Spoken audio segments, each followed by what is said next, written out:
سبحان اللہ وبحمدہ سبحان اللہ العظیم۔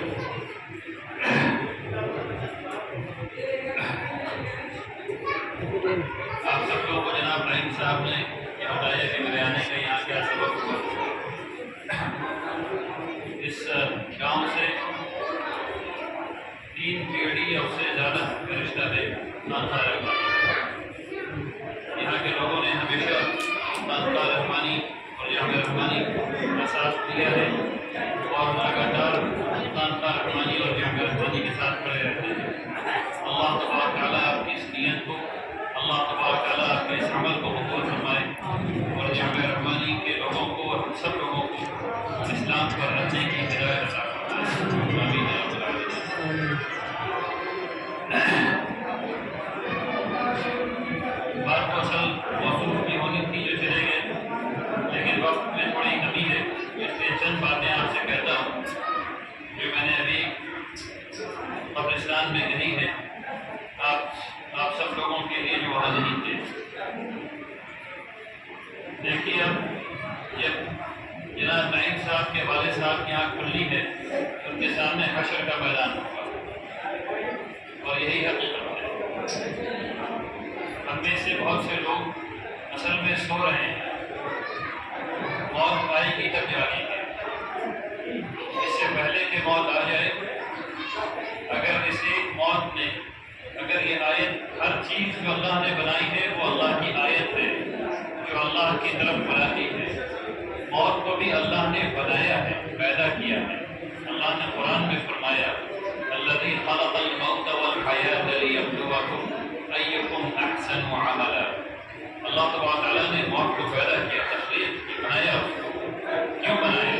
وہ بھی آیت ہے ہم جیسے لوگوں کے لیے، تاکہ ہمارے دل جو سخت ہوئے پڑے ہیں وہ نرم ہو سکے، انہیں یہ پتہ چل سکے کہ بس موت آنی ہی آنی اور ابھی آنی۔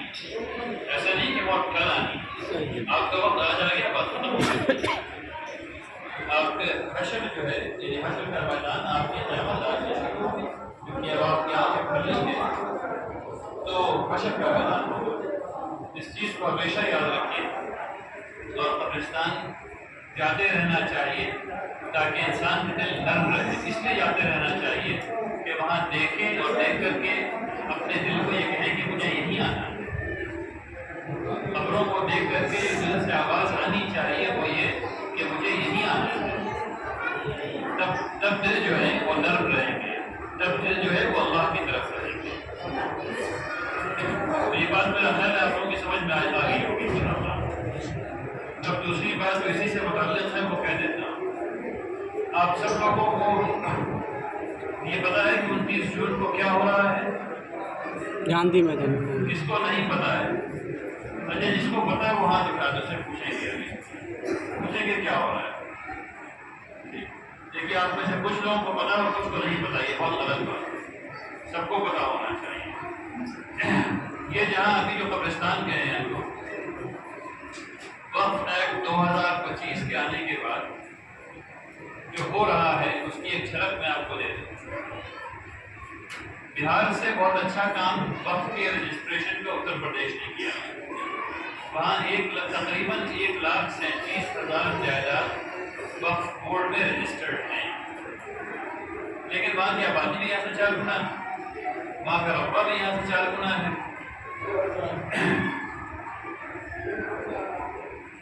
لیکن وہاں بھی تقریباً لاکھوں ایسی جائیداد ہیں جو وقف میں رجسٹرڈ نہیں ہیں۔ لیکن رجسٹرڈ کتنی ہیں؟ 1,37,000۔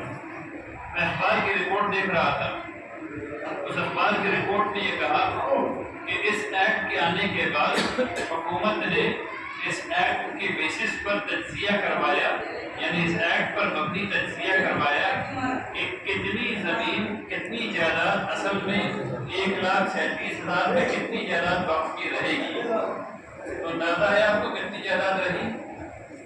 کتنی جائیداد رہی؟ کسی کو اندازہ ہے؟ میرے بھائی اخبار پڑھا کیجیے، اور اچھے والے اخبار پڑھا کیجیے۔